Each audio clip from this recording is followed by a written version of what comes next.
A Dog of Flanders. Chapter 7. The Birthday Party. Nello's heart was broken one day when Alois came running to him in the flax fields by the canal. She had been crying. Her birthday was coming and her father was planning a big party, but Nello was not to be invited. Now that she was a little older and had asked enough questions of her mother, she knew what her father had threatened. Both she and Nello now knew why her father kept them apart. She believed her father was being very stubborn and not understanding, but Nello tried to soothe her. "Some day it will be different, Alois," he said. "God has given me a talent, and I believe he will let me use it to serve him. Why else would I love to draw as I do? When I am a real artist, the picture on that piece of pine wood that your father has will be worth its weight in silver. Then he will not be ashamed that I am your friend. For now, we will obey your father's wishes, but we will still be friends, even if we cannot see each other very often." What Nello said made Alois feel better. She knew he could draw beautiful pictures, but it was so hard to wait until others appreciated his artistic talent. She wondered if they ever would.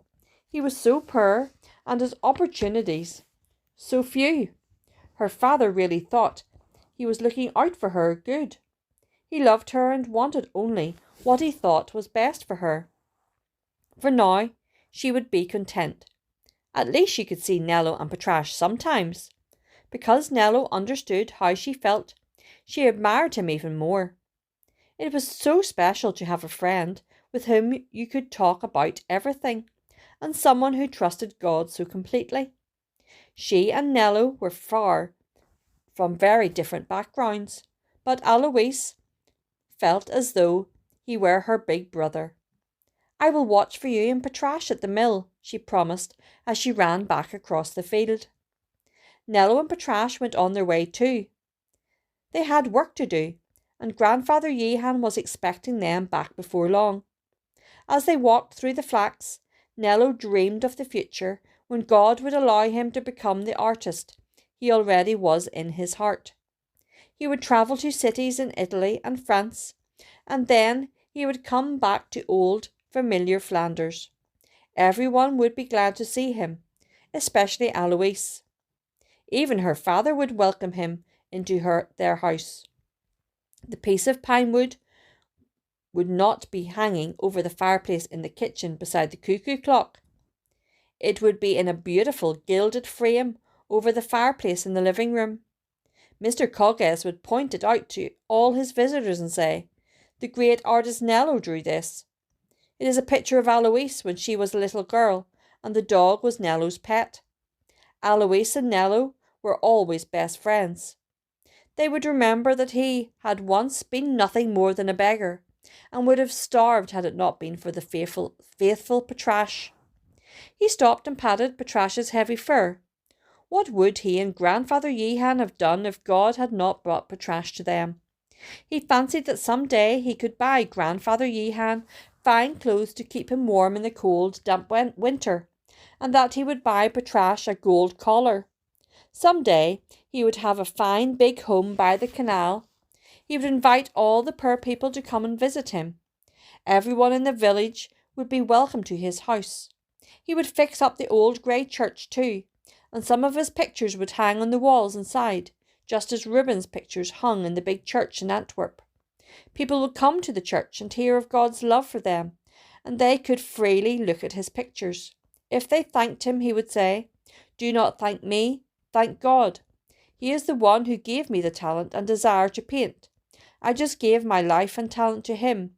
He has blessed me. Do not praise me, praise him." His daydreams may have seemed silly, but they took Nello's mind away from the thoughts of Alois. On the day of her birthday, he was happy for his friend. He and Patrash, of course, could not go to her party. Instead, they went home by themselves to the little dark hut and a meal of black bread. In the mill house, all the other children of the village sang and laughed and ate and played games. Nello wanted to give Alois a birthday present, but he could not. The only thing he could do was pray that she would continue to honour her father's wishes until God changed the man's heart. Never mind, Patrash, he said, as he sat with his arms around the big dog's neck. From the door of the hut they could hear the sounds of the party carried on the breeze from the village. God knows about this, and some day it will be different. God will change Mr. Cogges's heart. Until then, we must wait patiently. It is Alois's birthday, isn't it? Asked Grandfather Yehan. The old man was stretched out on his hard bed in a dark corner of the hut. Nello nodded in assent. He had hoped his great-grandfather would not remember, so he would not have to explain. Why aren't you there, Nello? You have always gone to her birthday parties. I hope nothing has happened between you. I decided to stay with you. It was true, he had decided to stay with his great-grandfather. But what else could he do, since he had not been invited to the party? I could have stayed by myself. I stay by myself often. I think there is more to this, he insisted. You did not have cross words with Alois, did you? How could he keep back the truth from his great-grandfather? No, Grandfather Yehan, I would never argue with Alois. If you must know the real reason I was not invited, her father does not want us to spend time together. You have not done anything wrong, have you? Questioned Grandfather Yehan. Nothing, replied Nello. I just drew a picture of Alois and Patrash on a piece of pine, that is all. Ah, the old man was silent. He understood the truth. He might be sick and bedridden most of the time, but he was not blind or ignorant to what went on in the village. He pulled Nello's curly blonde head to his chest. You are poor, my child, he said, his voice quavering. You are so poor, and I know how hard it is for you because of it. But I am rich, Grandfather Yehan. I do not have a nice house or nice clothes. I do not know how to read or write, but I am rich. I have you and Patrash, and I am God's child.